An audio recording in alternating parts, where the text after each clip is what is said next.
Hello, my lovely listeners. I'm Dr. Mary Barson. And I'm Dr. Lucy Burns. Welcome to this episode of Real Health and Weight Loss. Good morning, lovely listeners. Dr. Mary Barson here. And this Tuesday, I am joined by the fabulous Dr. Lucy. How's it going, mate? Good. Really good, actually. I'm feeling, well, it's interesting. So by the time this goes to air, I will have been to Low Carb Denver. So I'd love to pretend that I'm recording this live, but I am not. But I will have been. So I'm heading off to America in 2 days. So I'm excited about that. Looking forward, doctors who are in the low carb space over there, hearing some of the latest science and bringing all that goodness back to our community at Real Life Medicine. I'm very excited to be on the receiving end of all those wonderful benefits that you'll get and all the beautiful stuff that you'll bring back knowledge-wise. I'm not actually expecting a present. You can bring me a present, but I'm not expecting one. Well, one of the issues is going to be for me, and this is interesting, is I looked at the weather, and on the day I arrive, it is 1 degree Celsius as the top, and the minimum is -15. And I've never been in weather like that. I have no idea what that would feel like. I mean, I can think a fridge is like 4 degrees Celsius. A freezer's about -20. Okay. So I'd be sitting in a freezer. So anyway. Wow. So I am off to pack this afternoon, and it's hard. Again, I always find it tricky to manage your mind around the fact that I'm actually looking out my window in Melbourne on a summer's day, and it's actually being summery. It's beautiful, beautiful blue sky. It's about 30 degrees Celsius. It is delightful. And to try and then transport my brain that in 3 days I'm going to be in -15. Anyway, again, the power of our mind, which is what our episode is on today, because, you know, lovely listeners, we love working with our brains. The most important things in our lives always happens between our ears. Absolutely. So we thought we'd just do, one of our favourite platforms that we have, which is the thought model, which is the basis of cognitive behavioural therapy. And again, recognising that we have thoughts that are in our mind. And for many of these thoughts, I mean, humans have a truckload of thoughts every day, tens of thousands. Interestingly, you're not always cognizant or conscious or aware, they all mean the same thing, of those thoughts. Lots of them go on kind of underneath the surface. They're almost automatic. And when we have automatic thoughts, it never occurs to us to question them because they're just there. The first bit, and I know you talk about this a lot, Mary, is bringing awareness to your thoughts. Become aware of your thoughts. Yes. The first step is awareness. And when you become aware of your thoughts, then you can give yourself, it takes practice, and we'll give you a little beautiful model that you can use to help you actually practically do this. You can bring awareness to what your thoughts are, and you can have a bit of a think about your thoughts. I love that. It has a really fancy word. It's called metacognition. I love it. It's good. It's a good word. So you can engage in some thinking about your thoughts, and then you can challenge them gently and with loving kindness and think about what is it that I actually really need here. And the beautiful thing about this is because many of our automatic thoughts can lead to unhelpful actions, responses, or behaviors, whether that be yelling at someone because you've been triggered into an angry reaction, whether that be eating chocolate and or ice cream and or insert unhelpful food here to soothe your feelings. There are a myriad of unhelpful actions and responses that we can be triggered to do, and we don't actually necessarily need to be. That's a triggering is sort of an automatic thought that leads us to an unhelpful or an unpleasant place. But you can insert a little pause and think about your thoughts and choose another way to respond and react. And this gets better with practice, and it is a very powerful tool to learn. Absolutely, absolutely. And we need to know ourselves well and become really in sync or in tune with our bodies, because sometimes we're not aware of our thoughts, and the first time we notice it might be a feeling in your body.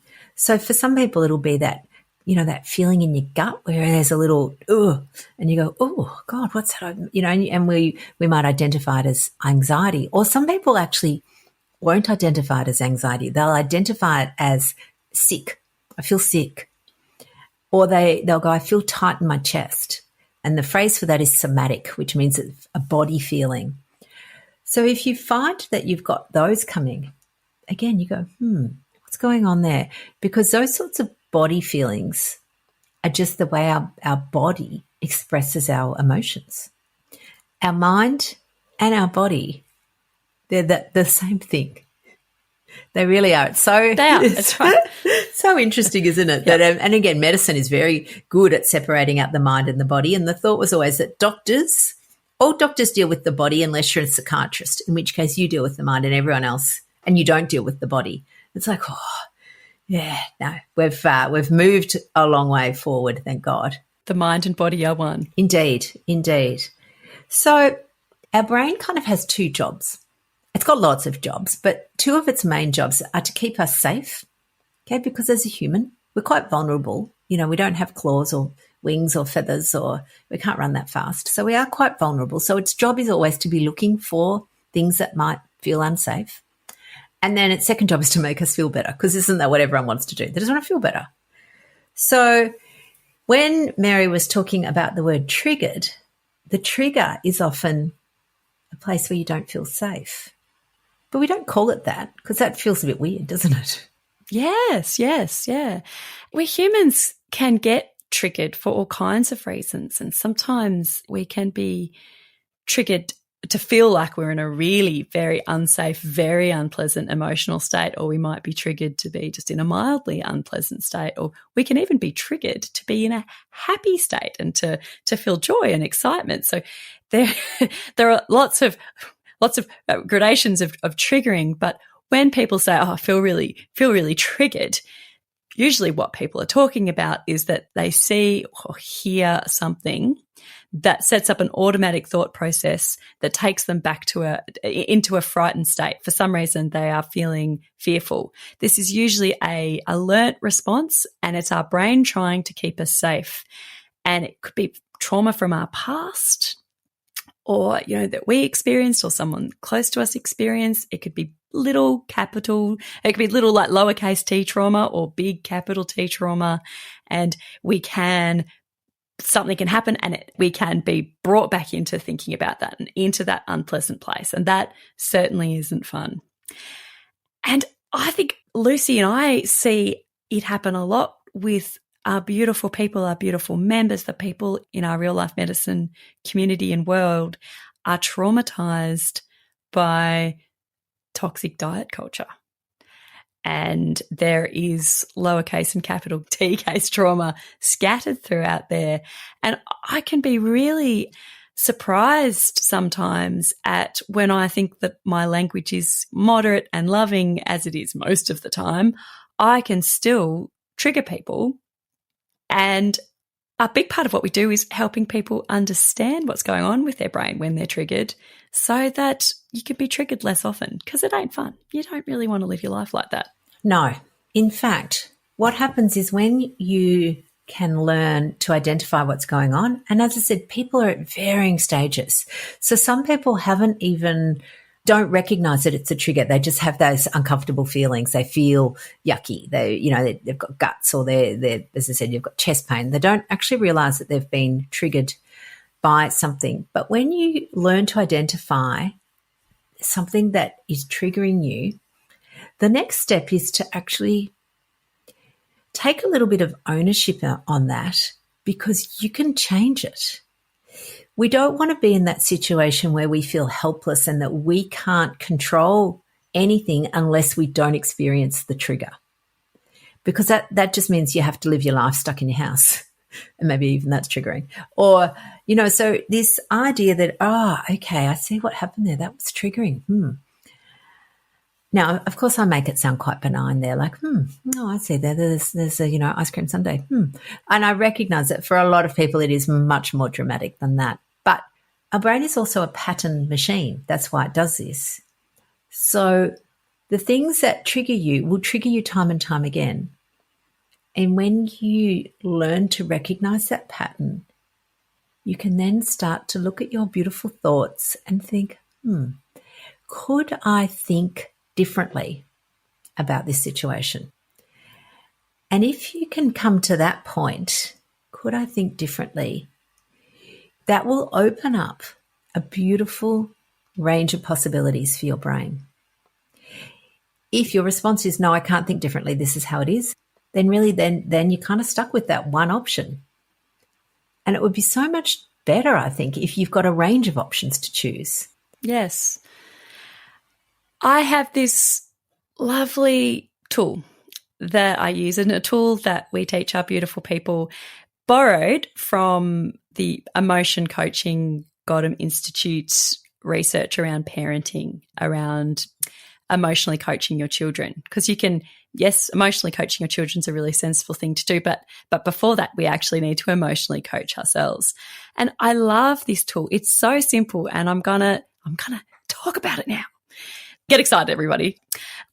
So imagine you've got a remote control, okay, in your hand. And in this remote control, it's got 3 buttons. It's got stop, pause, play.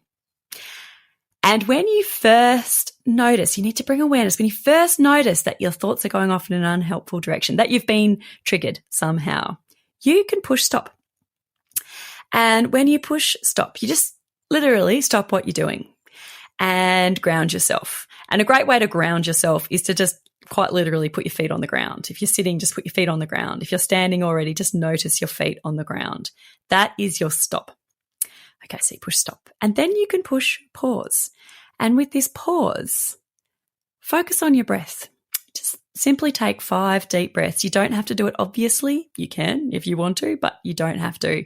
You can just take 5 slow breaths, right down into your belly.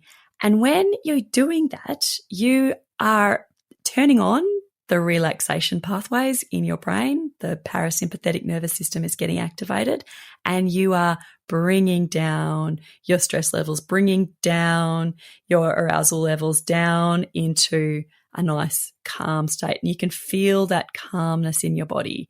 And then you tune in and you just feel that calmness. Even if you're not completely calm, you might go from, an 8 out of 10 stressed out to a 6 out of 10 stressed out. And you can just notice that calming. That's your pause. And once you notice that you've done that, you can stop and ask yourself, what do I need here? What is going on? Have a little think about your thoughts. And there might be something that you need. It might be that you need to take a break. It might be that you need to, the next action is to call a friend. Then there might be maybe go outside and look at the sky. There might be something that you need in that you could do. And then once you've just taken, and we're talking really just a few seconds here, it doesn't take ages. Once you've tuned into your body, you can then push play again, and then you can respond with that new understanding. And pushing play means you can go and choose of the range of options that you have, what is the one that is right for you right now. Stop, pause, play. I love that. I love that on so many levels. And I think it's like a variation on that, on the flip your lid thing. Nobody can make sensible decisions, or decisions that they're usually happy with, if they're in that very heightened emotional state. We know that. We know your prefrontal cortex has gone offline.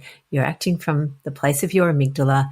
The amygdala's job is to keep you very safe, and it will do it sometimes to actually the detriment of your, relationships or friends who are sick of you. All kinds of things. Health goals. All of the things. It will just make decisions that are really just for that minute, that second, and then you go, actually, I really didn't want to eat the tub of ice cream, or I really didn't want to yell at my child. I was just having a moment. So absolutely wonderful, wonderful technique.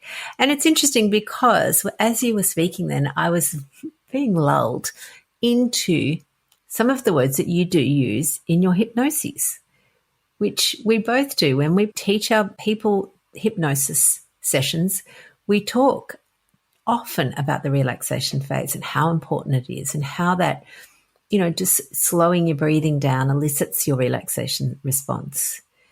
So if you've listened to our last few episodes, you will know that we do have a free hypnosis that is available. And hypnosis, I guess, has two elements to it. At its very core, the whole point of it is to elicit a beautiful relaxation response. And for many of us, we literally do not spend any moments in active physiological relaxation. So active physiological relaxation is quite different to just, sitting on the couch watching Netflix. That's not the same thing. I know we use the same words and people go, I'm just going to go and relax and watch Netflix. That's a perfectly fine thing to do. Don't think we're not happy with that idea. Both Mary and I do that a fair bit as well. But this is an active physiological relaxation, and it's super, super important. That's the first part of the hypnosis, is to induce that state. And then while your brain's off actually finally relaxing instead of thinking about a million things, we just talk to it about some helpful suggestions. And in this case, it's about nurturing your body and your mind back to health with real food. So, lovelies, if you'd like to go and download that hypnosis, you can. It'll be in the show notes. But you can, if you're driving, you just don't do it while you're driving, and never do hypnosis. Don't do it while you're driving. Never do hypnosis while you're driving, and don't download it while you're driving. But pop this into your memory for later. It is just our website, all the W's, rlmedicine.com/nurture, all one word, little letters. It is a beautiful, nurturing experience. And that's what we'd like to leave you with today, my loves. Goodbye, everybody. I hope you have a lovely day and bringing just a little bit of awareness into your thoughts. Absolutely. See you later, beautiful ones.